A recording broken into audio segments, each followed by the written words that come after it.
दोस्तों, आज की कहानी है मम्मी जी बैठे रहने से काम नहीं चलेगा, जाकर खाना बना दो। दोस्तों, कहानी शुरू करने से पहले अगर आपने हमारे चैनल को अभी तक सब्सक्राइब नहीं किया हो तो कर लीजिए ताकि आपके पास पहुंच सके हर नया वीडियो।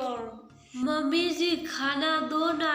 स्कूल से आकर रीसा ने अपनी मम्मी पूनम से खाना मांगा तो पूनम ने सुबह की बनी हुई रोटी रीसा को दी तो रीसा सुबह की ठंडी रोटी देखकर मुंह बनाते हुए बोली, मम्मी जी मुझे गरम रोटी बना कर दो। सुबह की ठंडी रोटी मुझे नहीं खानी, तुझे खानी है तो खा, मेरे बस की नहीं है तेरे लिए गरम गरम रोटी बनानी। पूनम ने रीसा को डांटते हुए कहा तो रीसा खाना खाने की बजाय गुस्सा होकर बैठ गई थी।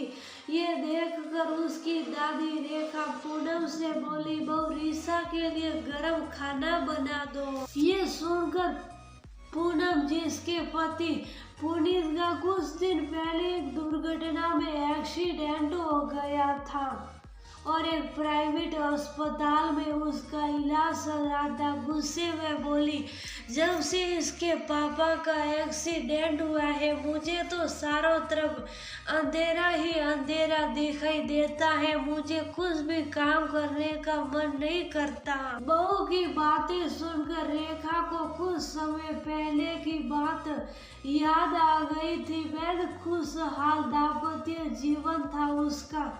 उसके पति राजी उससे बेहद प्यार करते थे। नौकरी से रिटायर होने के बाद घर के काम में उसका हाथ बटाते थे। सर में जरा सा दर्द होने पर बेहद चिंतित हो जाते थे। खुद अपने हाथों से चाय नाश्ता बनाकर दर्द निवारक गोली के साथ देते थे और दर्द दूर होने पर ही वे चैन की सांस लेते थे। अपने पति का इतना प्यार पाकर वह निहाल हो जाती थी। खुशी खुशी उसकी जिंदगी के दिन गुजर रहे थे कि अचानक एक दिन सोते वक्त राजीव को दिल का दौरा पड़ने से उसकी मौत हो गई थी, जिसके कारण रेखा बेहद दुखी रहने लगी थी। रोजाना घर के काम में बहू का हाथ बटाने वाली रेखा अब घर के काम से जी सुराने लगी थी। ये देखकर पूनम उन्हें तसल्ली देने की बजाय उलाना देते हुए बोली, मम्मी जी कुछ काम कर लेते तो आपका मन बट जाता है, ऐसे खाली बैठे रहने से काम नहीं चलेगा। ये सुनकर रेखा दुखी स्वर में बोली, बहू जीवन साथी के साथ ना होने का दर्द कोई बांट नहीं सकता। जब मन दुखी होता है तो हाथ पैर भी साथ नहीं देते, काम करने को भी तभी मन करता है जब मन सुखी होता है। अभी मुझसे ऐसी हालत में काम नहीं होगा। तब सास का दुख समझने की बजाय पूनम उनसे बोली, मम्मी ऐसा कुछ नहीं होता, ये सब काम से बचने के तरीके हैं।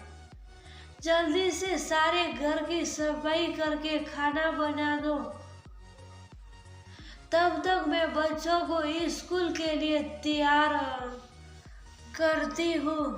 आपके बेटे पुनीत भी कुछ देर बाद उठकर ऑफिस जाने ही वाले हैं। तब बहू की बात सुनकर वह दुखी मन से घर मैं सफाई करके खाना तैयार करने लगी थी। उसका बेटा पुनीत एक प्राइवेट कंपनी में जॉब करता था। एक दिन ऑफिस से लौटते वक्त एक कार ने पीछे से उसकी टक्कर मार दी थी, जिससे उसके शरीर में काफी चोटें आई थी।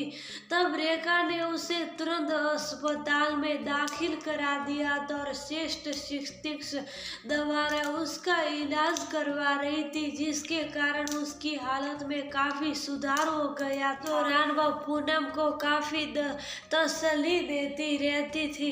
सुबह का खाना अभी भी वही वही बनाती थी। पूनम बच्चों के स्कूल से आने पर सिर्फ उनके और अपने पति लिए गरम खाना बनाती थी, परंतु पुनीत के चोट लगने पर उसने आज रोटी बनाने से भी इनकार कर दिया था। पूनम की बात सुनकर वे दुखी मन से बोली, बहू तुझे पता चल गया कि जीवन साथी के न रहने से कितना दुख होता है। भगवान की कृपा से तेरा पति कुछ दिनों में ठीक हो पर घर आ जाएगा, परंतु मेरा पति तो हमेशा के लिए मुझे छोड़कर चला गया था।